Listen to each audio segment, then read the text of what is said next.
আসসালামু আলাইকুম। টুকটাক রান্নাঘরে আপনাদের সকলকে স্বাগতম। আজকে আমি আপনাদের দেখাবো সবচাইতে সহজে কিভাবে ছোট মাছ রান্না করা যায়। আজকে আমি ছোট মাছ রান্না করব পুঁইশাক দিয়ে। রান্না করার জন্য কিছু পুঁইশাক কেটে নিলাম। আগে থেকে আমি ছোট মাছগুলো ধুয়ে পরিষ্কার করে নিয়েছি।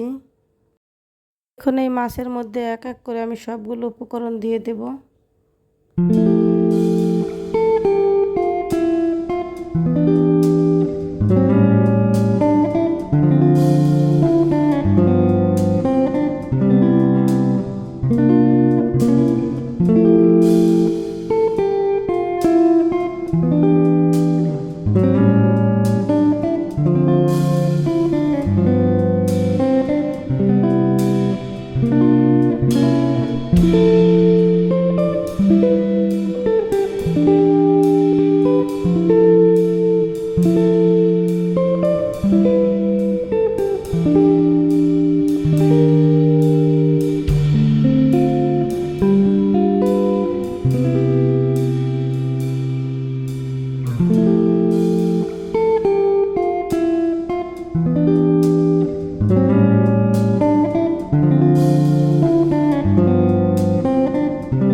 দেখুন আমি খুব সহজে ছোট মাছগুলো হাতে মেখে রান্না করে নিয়েছি।